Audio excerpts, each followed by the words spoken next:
Hello, hello, and welcome to the Elemental Entrepreneurship Podcast. I'm your host, Sarah. I am so excited to bring you today's episode. This is a very fun conversation with one of my favorite content creators and now one of my favorite humans, Westcott of TheVibeWithKy.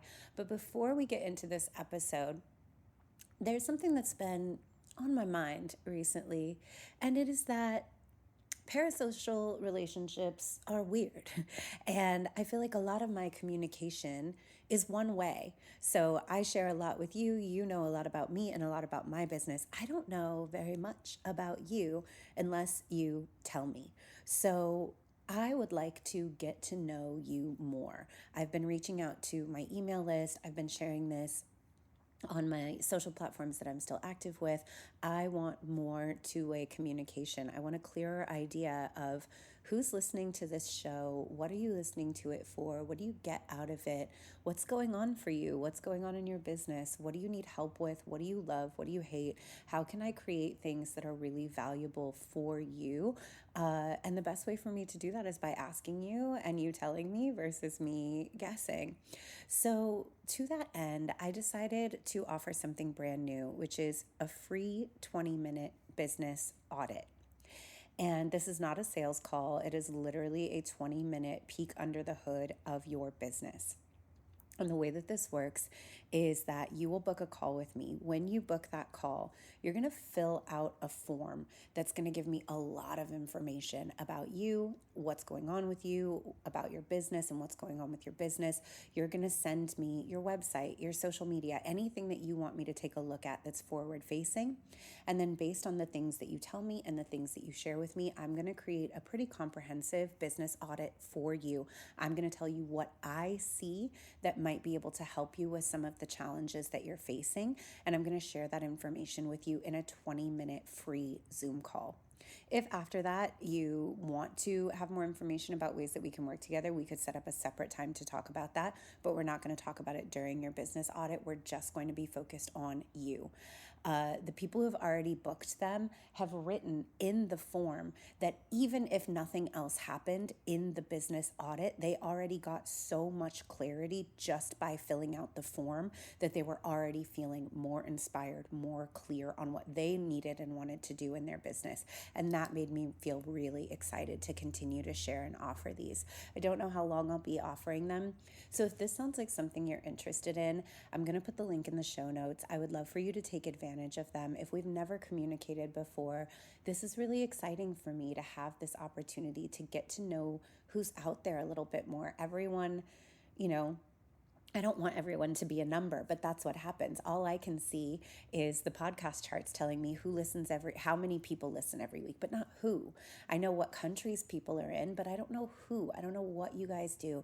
And so I would just love this opportunity to get to know you a little better, get to know about your business a little bit more, put a face to the number on the screen, and have a chance to actually chat with people, because that's something I feel like I'm missing in my life and in my business. So if that's something that you feel like you're missing too, and you would like to connect for real, then I am really excited to get to talk with you. I'm going to put the link for that in the show notes. It doesn't cost anything. It just costs your time of filling out this form and telling me about you, and then the time that we'll take to get on a Zoom and chat with each other. And I'm really looking forward to getting to meet some of you. So make sure you sign up for one of those.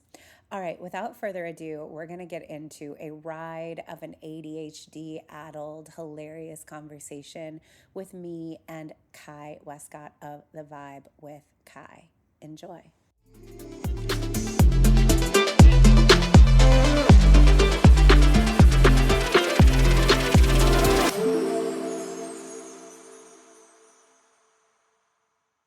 Hello and welcome to the Elemental Entrepreneurship Podcast. I'm your host, Sarah, and my friends, I'm excited. Today on the show, we have Kyrus Keenan Westcott, a very formal and fancy name, popularly known as Ky from The Vibe with Ky. Kai is a dynamic content creator whose work primarily addresses mental health complexities for an adult audience. His content, particularly impactful within the African American community, offers a mix of humor and authenticity, resonating with followers across English speaking regions. Kai's platforms span Instagram, TikTok, Facebook, YouTube. If you have a screen, his face is on it, engaging users through educational materials, webinars, and interactions with mental health professionals. His mission is to dismantle mental health stigma, blending laughter with realism. Central to his approach are themes like mental health awareness, personal mental health journeys, therapy and treatment options, humor and healing, community support, expert insights, daily coping strategies, balancing realism and optimism, and empowerment and advocacy, all aimed at fostering solidarity and guidance in mental well-being. Hi. Hi, that Thank you was for being on that the was show. epic. That was epic. And I think you did that first try, like with first go. That's amazing. Your girl's a reader. I like it. That's amazing. Thank you for being here. I'm so excited. I was gonna just Yeah. start the show. Two introverted musical theater nerds with ADHD Yeah. listening to a podcast. That's the story of my life. I'm if I'm not listening to a podcast, I'm listening to musical theater of some sort. That's my life. You Legit. recently wrapped playing King Triton. Is I that true? did. I did. I played King Triton in the Little Mermaid, the musical, and now I'm heading into in January, starting in January. I'm directing Ghost, the musical. So yeah, it's just nonstop for me, and I like that. That's a lot of fun. That's amazing. You're Yeah, directing this time. Are you in the show yeah. as well? No, oh gosh, no, Okay. no. I've been directing for about 15 years now, so this will probably be I want to say like maybe like show 25 for me that I've directed musical wise. Okay. I just realized that this conversation is going to go in a direction I didn't expect. Because at a certain point, we're going to talk about bringing theater into content creation for social media. Okay. Yeah, absolutely. That's too exciting. But Sure thing. first, I guess I want to start with, like, obviously your platform, you talk a lot about having ADHD and being diagnosed as an adult. I also have ADHD and was diagnosed as an adult. A lot of people in my community and people that I work with are neurodivergent of some sort, and many hmm are diagnosed as adults. And so I guess I want to just start with, when did you get diagnosed? And I love hearing about the trail of ahas that Oh happen. yeah. Yeah, absolutely. So it all started for me back in 2022. That I was having a legitimate mental breakdown in my bedroom, which is right behind me, in the wall in the room next door. And I was struggling very much so. And my roommate at the time was like, "You need help." And my girlfriend at the time was like, "You need help." And I knew that I needed help as well. And so I went and got help. I went to go talk to a mental health professional. And at that point, I was diagnosed with severe depression and generalized anxiety disorder. And as I was starting my treatment for both of those things and starting, therapy, I still felt off. I still felt like something was still wrong. And so at that point, I would say a couple months later is when I was told that I should get tested for ADHD. And I was like, I don't have ADHD. I'm like, that's for little boys that can't sit still. like that's not for me. What are you talking about? And so I ended up getting tested and come to find out, I am high functioning ADHD. I don't even have ADHD. I have ADHD 4K. Like it's just clear as day. like like I just have it. And it was funny because once I was diagnosed, I started doing more research on it and I was like, wow, the signs have been here my entire life. Like it's just been there and nobody said anything. So there were a bunch of aha moments after my diagnosis of all of those things because I realized that these are things that I've been struggling with for the longest time. But now I'm glad that I'm able to put a name to it. I'm able to have some clarity and, you know, manage it in a way that helps me be productive in my life. Yeah, absolutely. And that's so relatable. It's interesting. I also was diagnosed first with depression and anxiety, but when I was much younger. Mm, And I think it's really common. in our medical system in general, to have your symptoms diagnosed as your primary condition.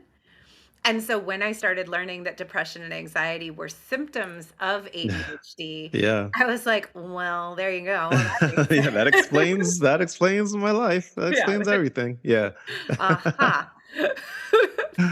Um, and what do you think were some of the key things for you where you were like, I can't believe no one caught this as ADHD? Oh man.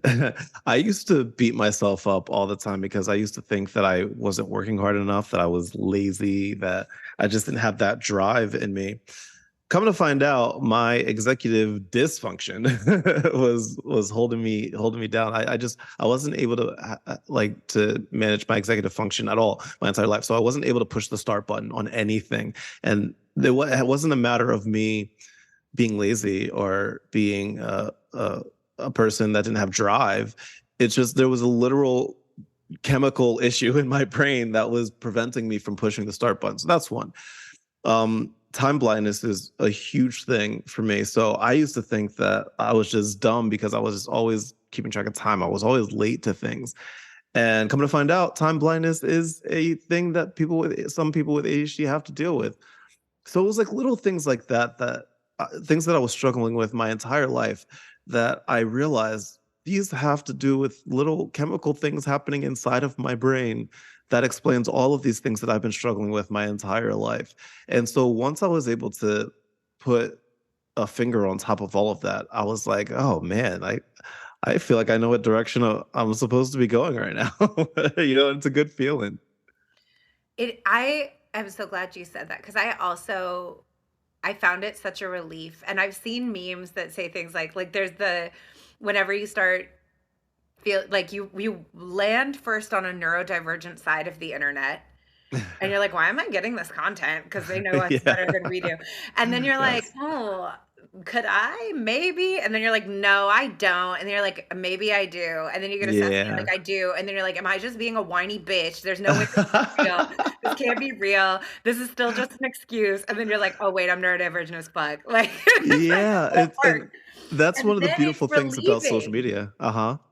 And it's so relieving. Like it's Oh, such yeah. a like, like, okay, I can start like, first of all, I love just being able to like think, okay, I can start addressing the real issue. Yes. All of this Yes. time I've spent chasing around these symptoms and trying to come up with systems for not missing appointments, right? Like all these Mhm. things. I'm like, no, Oh, none yeah, of like that is little really alarms helping. and timers that you put up around the house and stuff. Oh, yeah, absolutely. Absolutely.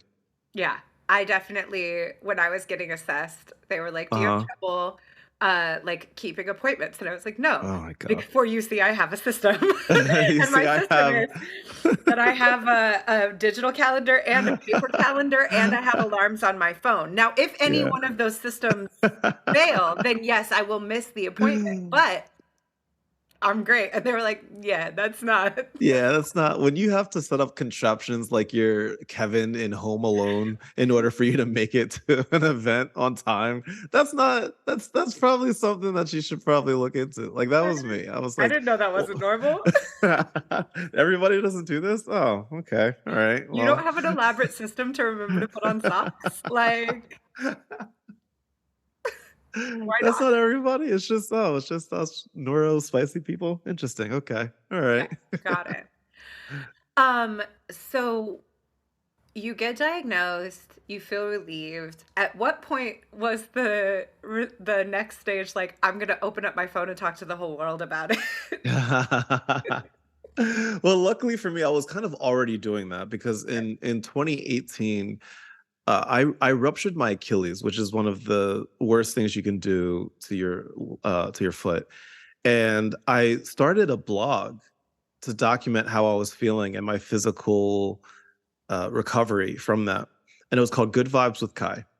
And it started out as a blog, and then I started filming myself, sitting in front of my computer, just talking about my recovery and how I was feeling and how I was just gonna live a life full of positive energy because like rupturing your Achilles freaking sucks. It's not fun. Like you legitimately can't put any weight on it. I wasn't able to drive or walk or run or do any of the things that I was used to. I was forced to work from home, and this was before COVID, so I was working from home before it was cool, and like the technology just wasn't there for that. Um, so I was already at home talking to my camera about how I was feeling, and from there, it just kind of gradually turned into my my mental health journey because I realized that people were very interested in hearing about that for some weird reason. And so and I'm joking when I say that, but because I know like people were latching onto it because people were like, oh wait, this guy is going through what I'm going through. Like I'm not alone.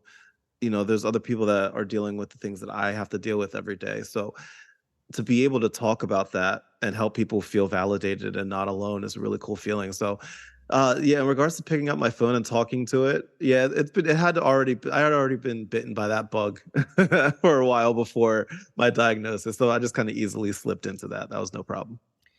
Did you see a huge surge in followers and popularity when you started talking about ADHD?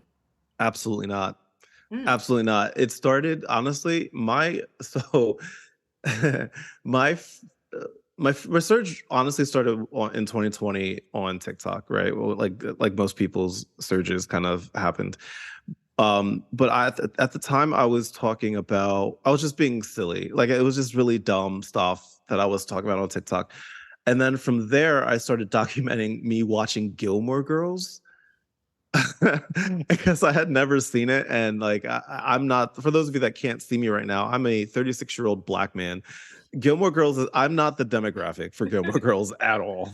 Right. I have also never seen it, and looking at me, you might think I was, but I have never seen it. Yeah, like it just wasn't, but people told me I should watch it. And it was my first viral video, like me making fun of my old roommate who was rocking out to the theme song of Gilmore Girls. I was like, what the heck? That was my first viral video ever. And so people were like, well, why don't you just watch it? So I started watching it and I documented it. So that's how I started to get like a bigger following. And then from there is when I shifted over to mental health. And I would say in the last year and a half, talking about depression, anxiety, ADHD, and introversion, like things they have taken off. My first jolt was from Gilmore Girls and such, but since then, like a majority of my audience has come from like ADHD, introversion, that kind of thing. Yeah. What's coming up for me as I think about this is that for those of you who it hasn't happened to, going viral can be one of the most dysregulating and uncomfortable experiences. It's so uncomfortable. And so, as someone who, first of all, I'll say, y'all, right now, Kai made a post of something dumb. There's not even himself, two other dudes arguing about something else. And I made a dumb comment on this post where I said, just unplug humanity and plug it back in at this point, which isn't even my joke. That comment is still, every day that I open Instagram, the most engagement thing. There's like 33,000 likes on this one comment. Yeah. It won't go down. Like, it's still going. And I'm like, y'all, this isn't even that funny. But it's so intense to have so many people's eyeballs and opinions and so much engagement. And as somebody who already tends toward depression, tends toward anxiety, leans toward introversion, struggles with overwhelm. Yeah. How has it been for you to experience that like daily for years? It's so weird because for those of you that don't know my content, like I make a lot of sounds for people. I like making content where people, can just use my sounds. Like that's my big thing. I want people to be able to just like recreate scenes using my voice. And so I've been very fortunate that that's been very successful for me. But the weird part is that like I'm scrolling through any platform, Facebook, Instagram, TikTok, and I'll just hear my voice. People on here listening right now, even if you haven't like followed me before, you've probably heard my voice before, which is really weird to say. Because apparently I guess I have a recognizable voice. But like that attention, it's really, really difficult sometimes. It's a humbling experience because I mean, you have eyeballs from all over the globe and everybody has an opinion and everybody wants you to know what their opinion is. And so at first for me, it was like, because I wanted everybody to like me and I wanted everybody to just be happy. And then I learned very fast, not everybody's gonna like you. And that's okay. I'm at a point now, it's like, okay, like that's fine. If you don't like my content, you don't have to watch it. You can just keep scrolling.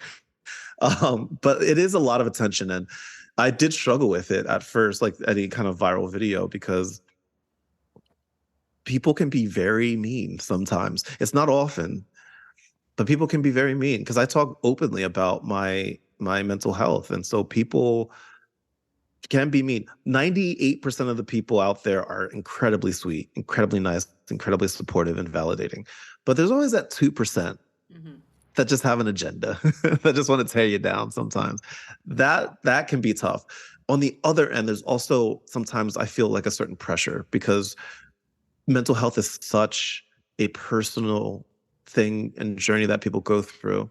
And I'm not a mental health professional. I just talk to people about my journey. And so people often come to me asking for advice and tips and all that. And like, that's tough for me because I don't ever pretend to be a mental health professional. I don't ever want people to think I am. So there is sometimes a pressure, and I have to understand the responsibility that I have with the platform that I have to make sure I'm putting out information that is factual, that is relatable, and information that can help people. Yeah.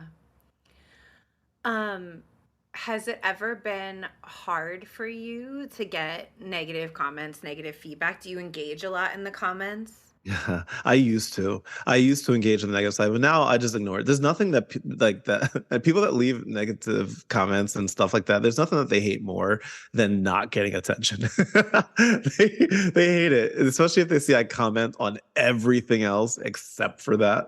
So I honestly I just ignore it because I know that there's people that just will always have something to say. That's okay. They have the right, they have a right to do that. They have a right to feel the way that they feel, but I also have a right to completely ignore it and to not let it ruin my day. So I've been doing it for such a long time now that I have a very thick skin.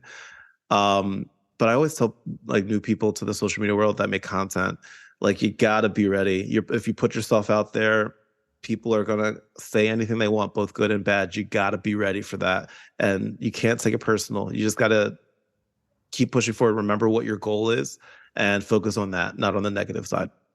Yeah.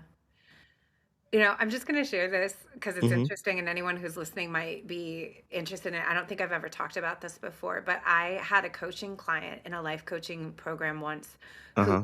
quite vulnerably shared that she was a troll, that she was like a shit commenter. Wow. And first of all, I want to say it was one of the few times I've ever had in coaching where it was really hard for me to stay super open and curious and neutral Yeah. and ask questions and just try not to be like, just stop it. Like I couldn't do that, at the time. Wow. And I was asking a lot of questions about it. And I was Yeah. like, the value to this is that, first of all, this is a person who's open and vulnerable enough to share this thing that's like really embarrassing for an adult to Hmm. share.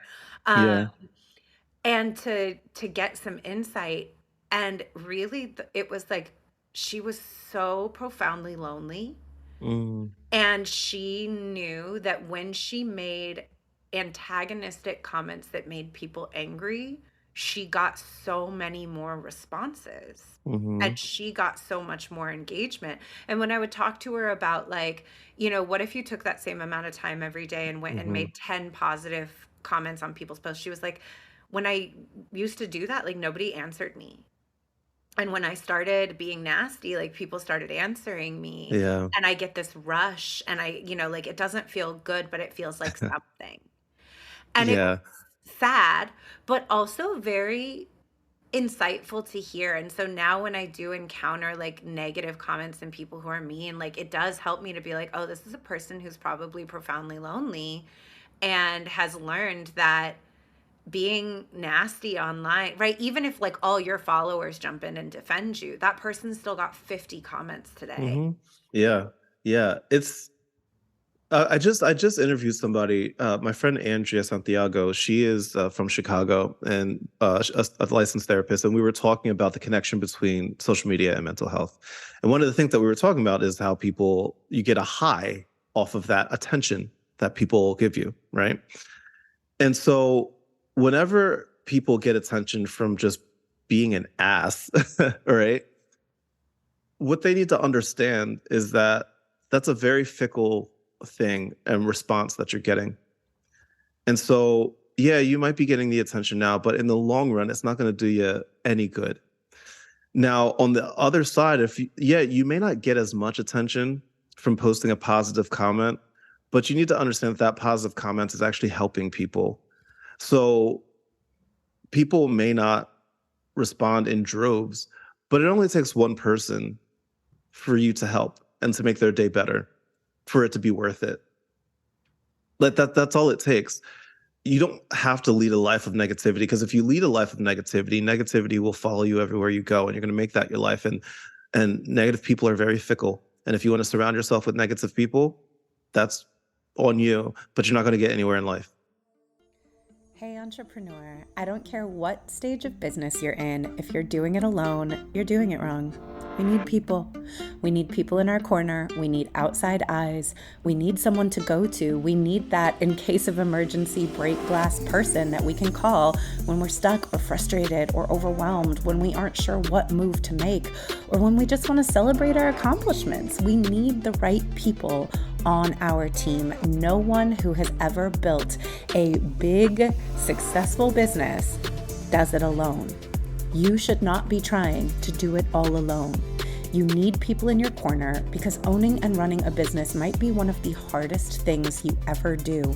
And most people in your life simply won't be able to relate or guide you if they've never done what you're trying to do.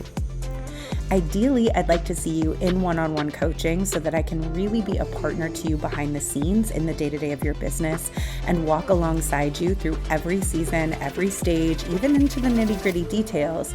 But if you're not ready for that, at the very least, I want you to get into the Elemental Entrepreneurship Coven. Elemental Entrepreneurship Coven is the #1 resource you need for success as a heart-centered creative entrepreneur. There is truly nothing else like it on the market. It's a hybrid of courses, group coaching, a mastermind, and a brilliant, supportive community all in one. Joining the Coven will connect you to teaching and tools designed to guide you through every single step of building and scaling your business to 6 figures. No more questioning what to do all by yourself. No more buying random one-off courses on different topics and trying to patchwork it all together. Every single topic you need is covered. We're talking from legal structure to contracts to branding to marketing to product development, launching, you name it, it's in here. Can you imagine never having to buy another course again because you've already got it all under one roof, and if you need something, you can just search it and find it? That alone is worth the investment. But you also get access to bi-weekly, high-impact live group coaching sessions with me, ongoing workshops with guest experts, and our private Facebook group so that you can stop doing business alone. And you should. An Elemental Entrepreneurship Coven is one amazing way that you can do that. Go to intuitiveedgecoaching.com/coven, COVEN, to join today. And as a special thank you for being a listener to the pod, simply enter the code PODCAST on any checkout page for 11% off your first 3 months of membership at any level. That's intuitiveedgecoaching.com/coven and enter the code PODCAST at checkout. I can't wait to help you grow your business so that you can make a bigger impact, help more people, share your gifts with a larger audience, and make the money you deserve to be making for your gifts, skills, and talents. But most of all, I want to see you so confident and so self-assured that you are just as talented at running a business as you are at the thing you do. And that is within reach when you join the Coven. So I can't wait to see you inside. Let's get back to the show. So it's like, what's your goal? What is your overall goal for what you post online? And that's what I remind myself of, because I could easily, if I wanted to, dedicate my platform to responding to the negative shit that's out there. But then I'm like, what's the point other than the right here, right now? Yeah. What about in the long run? Is this video, anytime I post a video, I always ask myself, is this helping somebody? And if the answer is no, I don't post it. because what's the point? It's that at that point it's all about me and nothing else. For me, I'm like, it's not about me. I'm telling my story, right? But like for me, like I want people to help. I want to help people. Like that's my goal. So if it's not going to help people, then I'm not going to post it because there's no point, you know? So like I I that's the way I go about it. Not everybody goes about it that way, but that's how I do it. Yeah, I love that. This is a whole separate podcast series, right? We can just talking about like the way that social media Yeah. functions. And I've really had to like come to understand, like for me, where I'm at with social media in general right now is understanding that like most of the time it's not a place for good faith debates. Like people aren't Mm. interested in having their mind changed a lot of the time, especially people who are making negative comments. It's like this is not a place where you could engage in a conversation. The person who's making this comment is not open. They don't want a conversation. They're not interested in having their mind changed. Like they want to come in and say something, and the people who agree with them will line up behind them, and the people who Mhm. don't agree will line up on the other side, and they'll play a weird game of internet red rover, and then they'll go on about their day. And it's like I don't want Yeah, to be yeah. involved in any of it. Yeah, it's all about intention, you know? So like if you want to engage with somebody about something, it's like what is your intention of engaging with them? If your intention is to change your mind, is to change their mind, and you know they're not going to change your mind, it's like why waste your energy? Like why even, because they're just doing it for, again, for themselves, for validation on their end. So like that's not going to help anybody to get you know, Don't so give it's it to like, them. yeah, yeah, so why give them the attention? It's not even worth it. So to pivot from trolls, they've gotten enough of our time. As you were making skits, were you ever conscious about bringing theater and theater training into the way that you started setting up skits, or is that like a really natural thing? It's so natural. I started doing musical theater in 8th grade. So it's been a part of me for the longest time. From there, I did high school theater like all throughout my years of high school. I went to college for it at Rider University, where I was an acting major. So like, and then even after college, like I was very fortunate to have a very cool, blessed, professional theatrical career. You know, like it's just part of who I am to be able to perform and entertain people. So making the videos, you know, stuff like that, it just naturally comes. And you know, the from the various reactions to um timing, like when it comes to comedy, like timing is everything. And so like I took so many comedy classes growing up, and to be able to perfect timing with comedy, you can make anything funny. You can legit make anything funny if you have the timing down. And so for me, like it's all about timing. That's where I usually start, and then I work backwards. I'll usually have a punchline. I'll usually know like the point that I want people to laugh, and then from there I get the timing down, and then from there I'll do the setup. Um, and that I learned all of that from my theatrical life, you know, from either performing or watching other people perform. I love that so much. Mhm. What are your favorite types of things to film? Do you like doing more straight to the camera? Do you like making skits more? Like, what are your favorite kinds of things to make? I I love making straight to the camera type of videos where I'm just talking to people, like talking directly to the person. Those are my favorite to film because like that's legitimately like me talking to you. Like I love that. I love to be able to have that connection with people. But the videos that do the best for me performance wise are the ones where I'm going back and forth, where I'm playing multiple characters, you know, where people can like use my voice and stuff like that. Those are the ones that perform the best for me statistically. But I love being able to just look at the camera and talk to people face to face, have that eye contact with them, and have them be able to make eye contact with me, because you're able to have this digital bridge, you know, of eye contact, and people can see that I'm trying to be as genuine as I can with what I'm saying and things like that. So um, yeah, I don't prefer. I enjoy very much making to the camera type of comedy, but people love when I do the back and forth thing. So I just continue to do that. That's no problem. It's fine. I have fun with it. I love that. Yeah. So before we got on, we were talking about So you're making content, Hmm. you're directing and being in shows, Yeah. and then you have another job, right? I have a full-time job. That's a lot of Uh, jobs. it is. It's 24. It's 24 hours. Honestly, it's 24 hours, and it's exhausting. But sometimes people ask me, how do you work a 9 to 5 and then come home and either make content or go to rehearsal or go to perform? How do you do it? And I tell people it's really easy for me because I enjoy it. I'm doing things that I enjoy. I work in marketing. I love marketing, like digital marketing. Like that's something that I very much enjoy. I love helping my clients. Making content. I love making content. I love making these silly videos for people and talking about mental health. I love performing. I love directing. I have filled my life with things that bring me joy. So it doesn't feel like it's work to me, and time flies by for me every single day because like I am doing things that I enjoy. So it never feels like a burden for me. It never feels like, oh, here we go, I got to go to rehearsal again, or I got to go to work again, like I got to make content again. Like nobody's forcing me to do any of this. Like I very much find joy in everything that I do. So it is it a lot? Is it tiring? Yes, it's very tiring.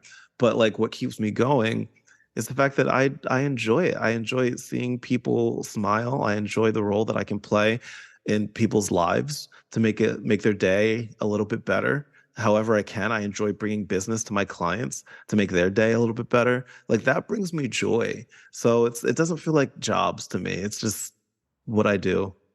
I love that. With content creation, I think one of the things that I hear the most from people about content creation is about like the the demand, right? For like Hmm. how much you need to create. Yeah. And as somebody who's juggling with your job with shows, are you like a batch creator? Are you filming tons and tons of stuff and batching it up and doing Oh scheduling? yeah. You're nodding, so I yeah. I content batch everything. So like I'll all the skits that you'll see during the week, I'll I may not have filmed over the weekend, but I wrote over the weekend. So Saturdays and Sundays are usually my prep slash writing days. So I'll spend those days writing and coming up with concepts or filming podcasts or whatever it may be. I prep for the week. And then during the week, I will film it. Unless if it's something really intricate, I'll film it ahead of time. But like a lot of my skits are 15 seconds or shorter, so I'll film all of those like the day of. Like I know what I'm posting every single day. Sometimes I'll like I'll get an idea for something, and if I don't want to wait till next week to post it, then I'll film it that day. But more often than not, most of the sketches that you see me do are all sketches that I came up with either the week before or over the weekend. And I wrote it out and I figured out how I want to say things, when I'm going to post it, and then kind of go from there. I love that. How Hmm. many pieces of content are you putting out a week right now? A lot. Um, so just like reels and TikToks alone, I put out about 2 to 3 a day, and I've been doing that since 2020. So 3 years straight of putting out 2 to 3 videos a day. That's a lot of videos, right? And then on top of that, I have my website where I put up a new like 1 to 2 blogs every week. Um, and then I have my podcast where I put up 1 to 2 podcast episodes per week. Um, I have my newsletter. I'll usually send out like 2 or 3 times a week. I have my subscribers on Instagram and Facebook that I'll make special content for them. So that's usually about 3 or 4 videos a week. And then on top of that, I have um, my private Facebook group where I make content specifically for them as well. But again, all of that stuff Y'all, I I'll want work to on throw over my the laptop weekend. out the window. But like I batch everything. So like I'll give you an example, right? So I'll pick a topic, right? Say the topic is 5 ways for your to be a better ADHD person at work, right? I'll write a blog about that, and then from there, I'll I'll make a podcast based upon the information in that blog, and then from there, I'll come up with sketch ideas about ADHD based upon the things that I talk about in that blog. So like it's all batching. So it all comes from like the same inspiration, and then it just kind of goes from there. So it's not like it's hard. It's not hard. It's tedious, but it's not difficult. It's just very tedious. It does take a lot of time. I put out a fraction of that much content, and I'm just trying to imagine trying to create that much and have a day job and be in shows, and I'm amazed. Like It's yeah. I used to put out more. I actually used to put out more, but then I realized uh quality over quantity. And so I don't put out anything that I think is shitty. Like I really try to avoid that. And I say that to other content creators all the time that ask me for advice. Like I always tell people, you don't have to put out the amount of content that I put out. Like there's content creators that I know that are very successful that put out one video a week, and that's all they need, because they focus so much on the quality as opposed to quantity, and that's okay. Every content creator is different. My stuff, while it is a lot, it's very easy for me to make. So, writing a blog, like I'm a writer, so writing a blog takes me 20 minutes to write a blog, a little bit longer when I'm like proofreading it and stuff like that. But, making a podcast, most of the time, like I don't need a script. I'm either interviewing somebody or I'm just talking off the top of my head about a topic. So like that's really easy for me to do. Like, so I find stuff that's really easy for me, and then I just focus on those things because I know they're going to be high quality. I love that so much.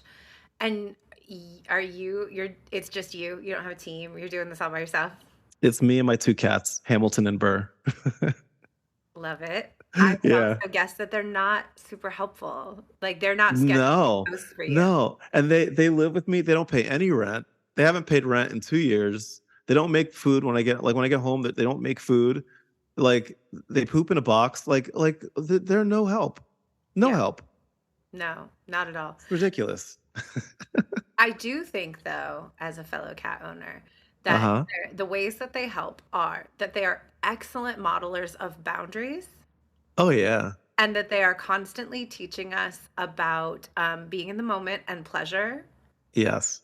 and also like being completely like unashamed, right? Like there's no one Oh yeah. less shamed than cats. Like Oh if yeah. I'm walking down the hall and I decide I want to flop onto my back and take a nap mid walk, I'm going to do it. And I have Yes. no feelings about it. I'm just doing what I want in the moment, pure primal instinct. Yes. Absolutely. Like, but I'm glad you used the word boundaries because like they make their like I have two cats. They're both brothers from the same litter, but their personalities couldn't be any more different. And they both have a different set of boundaries that they set with each other and with me. Right.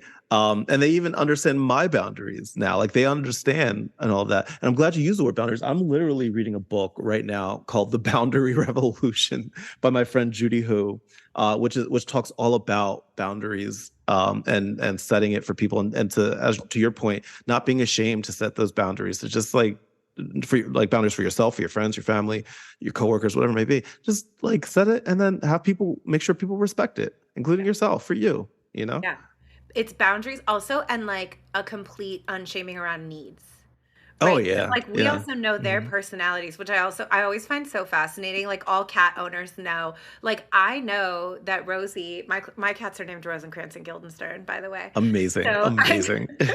I also know that Rosie wants, she has a very specific blanket that she likes to need Mm. when it's nap time. So I Hmm. know when she starts walking around in a certain way that she needs her blanket. And I also know Oh that like when Gilly wants to lay in my lap, she only wants to lay in my lap if the blue blanket is on my lap. And so people will see me doing these things and I'm just like, I just know their needs and they hmm will make it very clear to me what their Yep. needs are. They don't feel embarrassed in any way about being Yeah. like so demanding because let me tell Yes. you, if the blanket is not there, the next step is like, I'm gonna get a claw, things will be knocked off a table. Like there will be hell to pay if the Yes. needs are not delivered on. And as somebody who Mhm. is a recovering codependent people pleaser, I'm Me like, too. wow, you can just Yeah. demand Oh the yeah. treatment you want and settle for Absolutely. nothing less. I will not take the blue blanket when I want the white one, and vice versa. Yeah, they definitely know. They definitely let you know what they want and when they want it. My boys, Hammy loves to like lay on my lap. And like if I'm not sitting in a position that is conducive for him to lay in my lap, he like will annoy the hell out of me until I move my legs to a position that'll help that. So that's Hammy. And then Burr, he likes to lay on my chest. So like even if I'm sitting up, he will just like climb up and like force me to like lean back so that I'm in a position that is nice for him. So like they will definitely make sure that you understand what they need and when they need it. Yeah, and like one of my best friends, her cat likes to be like on her shoulder like a parrot all the Mm-hmm. time, and then her other cat doesn't like to be picked up at all. And it's just amazing Yeah. that you learn these Mm-hmm. they just, and I Mm-hmm. so I do feel like yes, they live here rent free and they've Yes. never paid a bill. And they are like my self-help gurus, and that I study them and I learn Yes. from them. And I'm like, you know what? I'm gonna try to take that into all of my relationships too, like touch boundaries, like touch Yeah. me here, but not here. And for this long, Yeah. and when I'm done, I'm just walking away and I don't care. Mm-hmm. Like all of it is great. Yes, yeah, and they're my best friends. Like I come home. It's just me living here, so like I come home and like I just feel loved whenever I. It might be because I provide food for them, but like still, I still feel loved at the end of the day. I have told all my friends though, if you ever don't hear from me for a couple days, please come get them because they'll eat me. They will eat you. No, they Yeah. really will. That's sad. I had a dog Hmm. before and I was like, yeah, if I died in the house and my dog was here, he'd like get help. My cats will eat me. Yeah, no, cats are like will legitimately. They will eat you. Yeah, you go and provide food one way or another. Hmm. Yep, legit. That is a true story. I wish I was joking. I am definitely not joking. That is a So true sad story. and scary. Uh huh. Uh huh. These Yep. are the things that adults who live alone with cats have to think Oh about. yeah. Oh yeah. I think about it all the time. I'm like, if I don't text you back in 24 hours, come get me. They are not going to eat my face. They're not. I need to look good at my funeral. Right, I want to open casket. Right. Right. I don't want bite marks on there. Come on now. I actually don't, y'all. I want a sailor's burial. You heard it here first. I want you to wrap me in a canvas hammock and throw me overboard. I would rather be eaten by fish than worms. Ooh, interesting. Okay. Okay. Well, Let the record state. why not? Why not just get like cremated? You won't get eaten by anything. I just really like the ocean. That's fair. Okay. I understand. Yeah, if I'm gonna I'll go I'll back, I'll make sure that happens go. for you. Thanks, man. If I'm gonna go back to source in somewhere, take me to my favorite beach. That's Take fair. the yacht out. I want everyone to get like housewives trashed on the yacht That's and then just throw hilarious. me overboard. That's hilarious. I want to be That's there for that. I hope it's no time soon, yeah. obviously, but like I want to be there when that happens. And I want to think back on that moment on December 15th, December 16th, 2023, when we had this conversation. I'm like, oh, I remember those days. You know what? Let's make that happen for us. I love this. Yes. This is the most ADHD podcast episode I've ever had. I love this so much. This makes me. This is pure joy. This is the story of my life. We tricked you. You came here to hear about ADHD and content, and you heard about cats, and that Yes. is an And object you're lesson not in going to complain about it either content because creation. you're with us on this journey and you're enjoying it, damn it. I'm into it. Okay, so here's my next question. Yeah. What do you want to do with all of these platforms that you're building, these followers that you're amassing? Where are you, Pied Piper? Where are you leading them? Good question. To be honest, it's such a tough question to ask because to answer because each platform's so different and they all change so often. Like for example, one of my most engaged platforms right now is Facebook. And like I would have never thought that Facebook would be like my most engaged platform, but it is. And so that wasn't the case like this time last year, right? So that was a shift for me. But overall, I think at the end of the day, I just want to be able to reach as many people as possible so that they can understand number one, that they're not alone. And number two, that it's okay to talk about mental health. And number three, that you can add levity to dark conversations. Uh, like if those three things, if I can check off those boxes, that like that's a success for me. When I was growing up, there weren't many men, especially black men, talking about mental health. So like the big goal for me is if one day I get an email or something from somebody um, talking about a young black boy that saw one of my videos and was helped and decided to, get help or was helped by this kind of stuff. Like the day that I received that message, I'm like, did it. I win. This is all worth it. I got it. I win life, because I was able to help at least one black boy, because I didn't have that when I was young. So if I can say that's my ultimate goal, I just need one, just one. That's it. I love that so much.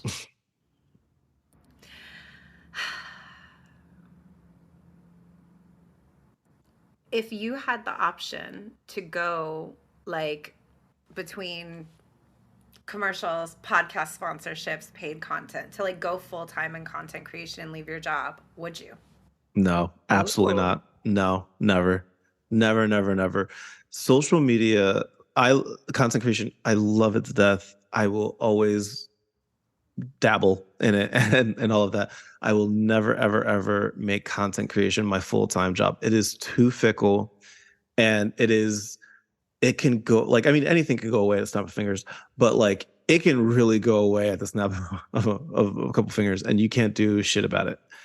Um, I understand why people go full time into it, but like the amount of people that have successfully done it is so minimal.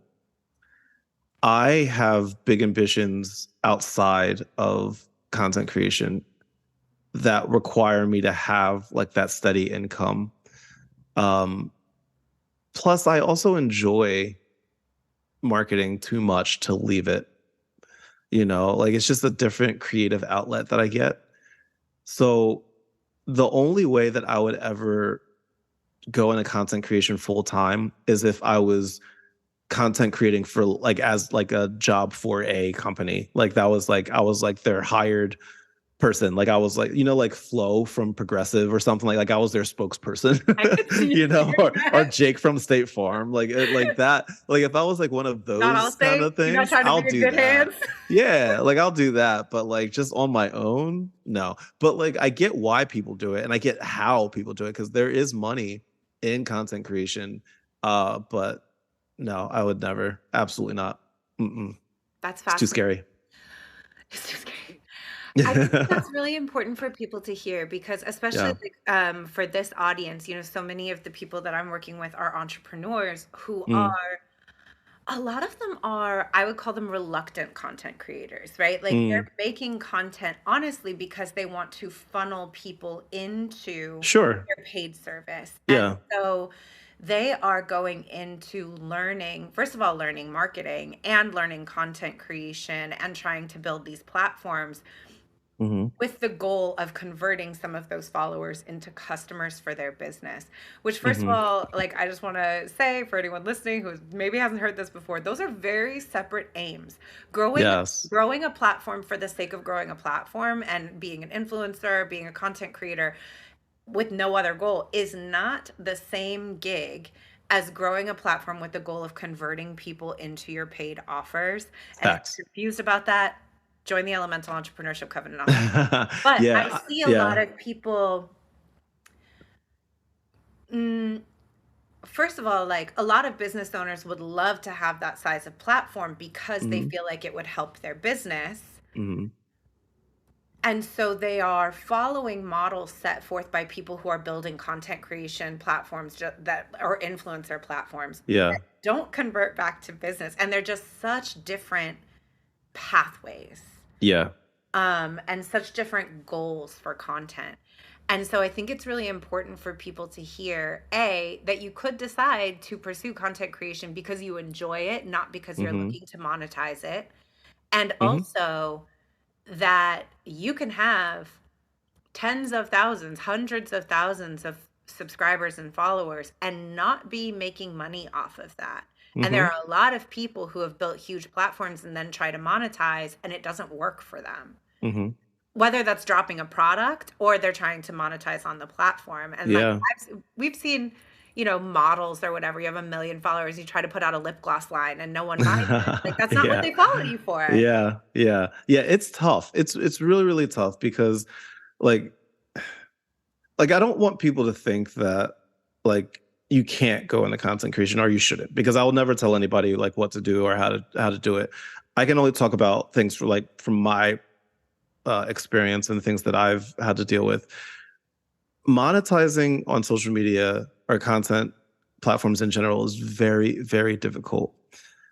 I'm at a point now that I'm fortunate enough to make money off of platforms directly from the platform itself, as in like not from necessarily from like subscribers, like I'm like as in like I'm not taking money out of other people's pockets, but like from advertisers and the platform paying me to make creations, are me signing partnership deals, with big companies and stuff like that. Um, and that's where a majority of like my content creation money comes from. When you're pushing a product, that's hard, because people, like, for example, for me, I make silly videos that last 15 seconds about mental health or introversion, whatever it may be. And then if I decide, like, I have a book about ADHD that I wrote, a digital guidebook, right? And that costs money for people to get. Pushing that is hard, because like I don't want people to think that I'm just doing a cash grab. But to that end, I also know the value of my time and my efforts. So is it my main goal to sell that book? No, but it is a way for me to have a passive income if people wanted to buy it. But I don't. My end goal isn't solely based on that. What I always tell people that are either entrepreneurs or running a business, especially some of my clients, I always have them tell me, what is your end goal? What is the thing that you want to do? Once you can answer that for me, let's work backwards. Content creation platforms are just one of the many channels that you can use to get to that end goal. It is not the only thing that you can use. There's so many different options that you can use. But at the end of the day, every decision that you make needs to be something that leads you to that end goal, not vice versa. If that makes sense. Absolutely. Right? Like, remind yourself what that end goal is for you. For me, the end goal is to just get people's attention and end the stigma surrounding mental health. That's my end goal. Anything else leads to that, always. So if 100 million people don't buy my ADHD book, that's okay. But like a bunch of people did, and that leads to this end goal right over here. Same thing for any entrepreneur or any business owner. Know what your end goal is, and then pick which streams, which platforms, which channels you want to use to get to that end goal, and never forget that end goal ever. That's so important. And it's really valuable to consider. And I think that it's really easy to get overwhelmed, especially to tie back to being an entrepreneur with ADHD. Yeah. It's like being in Vegas, like there's like every surface lights up and there's noises everywhere, Oh right? yeah. Everywhere you Yeah. turn, there's somebody being like, you should be on this platform, you should be doing it like this, you should be creating this, you should be over here. And you're seeing other people be successful in certain places. And especially when you want your thing to pop off so bad, it can be really easy to start thinking, well, if that's working for that person, should I abandon what I'm Yeah. doing and go over here? And just Right. start like chasing all of these different tactics Yeah. trying to make your thing happen. And so being laser focused on your goal, but also, this is the thing that I not only struggle with, but I feel like I was having a conversation with myself in my head last night about how one of my main roles when I work with artists, especially artists with ADHD, is to, I don't like to use the word discipline because it's not really the word that I mean, but to have the maturity and the patience to see a project through to completion before you abandon it for the squirrel. Yeah. It's Yeah. like a big deal because you can be Hmm. mid project. And this is the thing, right? I shot the video. The editing part is not where I get my dopamine. That part's not fun for me. I don't want to do Right. it anymore. So now the project is shelved. Or, well, I wrote all of this stuff, but I don't love the editing process and then the Yeah. marketing process, right? Like the getting it complete and out and into the world might not be the fun part for you. You might really Right. like the initial ideating and the Right. planning and the costumes and there might be other stuff that's shinier and Hmm. more fun. And so I know so many creatives who get halfway through a project and then they feel like they're bored with it and there's some new idea that sounds sexier and more Yeah. exciting to switch to. And Yeah. so to convince yourself or to not even convince yourself, but to have the dedication to your work, to see your project all the way through to completion, including the marketing part of the completion, and Hmm. get the project out before you jump to the next one, Yeah. is very challenging in an environment that's so stimulating. Absolutely. I tell people all the time, your biggest friend when it comes to this kind of stuff is patience and consistency. If The you're least able to sexy nail those words. two People don't things, like those I things. know they're not sexy at all, but man, they will do you wonders. People, because like people need to understand, like even with my platforms, this shit didn't happen overnight. Like it took me 6 years to get to this point that I'm at right now. And I still feel like I have a long ways to go, right? Patience, consistency, test everything. Some things work, some things don't. Things that work for me may not work for you, and vice versa. You don't have to hit a home run every time, but get that base hit. That works for you. Okay, focus on that, and then start looking at other things. But you need to make sure that to your point, if you get a hit, the hit is fun, but now you got to run to first base, right? Making it to second base, if you made it to first base, you might have to wait for the for something else to happen before you can start running.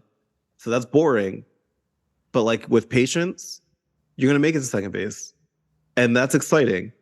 But it's gonna take patience. It's gonna take discipline in order for that to happen, and it's so worth it when you're able to just be kind to yourself, be patient, because it's gonna pay off. You're gonna make it home, and you're gonna get that score, and you're gonna look back at that patience and consistency and that hard work you're putting into it, and you're gonna be like, that's why I did it, and it's all worth it, and you're gonna be better off in the future for it. A, that's beautiful. B, I think you might be like one of the first sports metaphors on the show. C, on how did no one know I have ADHD? I played organized sports for a very, very short time. If the Yeah. ball comes at me, it's going to hit me. I was always a theater kid. But also like they should have known, because like if I was standing on second base waiting and it was taking too long, I would have been like out in the field sitting on the grass like making a daisy chain. And they were like, you have to get up. And I was like, I don't want to. So That's there's fair. That's fair. I can make it into a musical theater reference. Learning the choreography of a dance is not easy, right? But like when you learn it, when you're patient and you're consistent and you work hard and you have the discipline to practice it, you're gonna look great on that stage dancing, and it's gonna be worth it in the long run. I also just think that what we're talking about here that's really important is falling in love with the process. Yes. I think that for Hmm. so many people, like, yes, we need to know what our goal is and we need to know what our end result is. That's really important. But also, if you are so focused on getting that result immediately, especially in a way where if you don't get it immediately, you get discouraged and it makes you want to quit, you are going to have a hard time in everything, in building Yes. business, in content creation. Yes. I saw this video a couple days ago. I'll see if I can find it and send it to you. It was an interview with this guy who was like one of the first bloggers, and he was Hmm. talking about how he made a video a day. He just started on YouTube with a video a day back when YouTube like was first starting out. Sure. And he Yeah. was saying it took him like 8 years to get to 200,000 followers. And he was like $200,000 in debt and nothing Hmm. was working. And then it was like 18 months to go from there to like millions and like Hmm. to have his life change. And he's like, so it looks like I had this fast rise, but I made thousands of videos, right? I'm making like a video a day every single day. And I'm in different, Yep. like you're an adult with a wife and a kid who's $200,000 in debt, making a video every day, like you're Yeah. a loser. And here you are trying to do that. And he's like, no, this is going to happen. Yeah. And he was just so committed to, and he was like, the word I like to use is patience because it's an unattractive word. Like it Yeah. wasn't magic. It wasn't talent. It was just being patient enough and being like dedicated to process. Yes, you have to be. You don't have a choice. Like it's just one of those things. Like if you want to see success in this, you don't have a choice but to be those things, whether you think it's sexy or not. Like if you decide to not be patient, not be consistent, it's not like it's just going to fall in your lap. It does for some people, and good for them, but that does not happen often. Right? So like you just don't have a choice but to accept those things, and it'll make you better in the long run. Absolutely. I know we're at time. I want to be mindful. I know I'm your second podcast of the day, but You're you're fine. busy and you probably have like 22 videos to record after this and a show. It's fine. No, I worked this into my day, so you're fine. I'm so glad to have you. Thank you so much. Yeah. So what's coming up next for you, and where can people find you? People can always find me and whatever crazy stuff I'm up to on my website, TheVibeWithKy.com, where you get links to my blog, my podcast, all the stuff that I'm doing. You can also follow me on any social media platform at TheVibeWithKy. Whatever platform is your favorite, I'm most likely there. I think I'm not on Pinterest yet, but maybe one day I'll take on that platform when I have the spoons for it. But yeah, the best way to stay up and in touch with me, is to follow me either on my website or on my social media platforms. I'm always announcing stuff there and all of that. So yeah, that's the best way. Awesome. Thank you so much for being here. This was a pleasure. Yeah. Thank you so much for having me. Thank you for everything that you do on these platforms. Thank you for, your part in helping to end the stigma surrounding mental health and for coaching people, and like you're making lives better. You're making lives better with these conversations. So thank you for everything that you're doing. It means a lot. Thank you. I received that. All right, everybody. Bye. Bye. That's our episode for today. Thank you, as always, for being here and for listening to the podcast. I know there are so many things that you could be doing with your time, so many things you could be listening to. It is an honor that you choose to be here. Connect with me on Instagram at Intuitive Edge Coaching. Have a great day.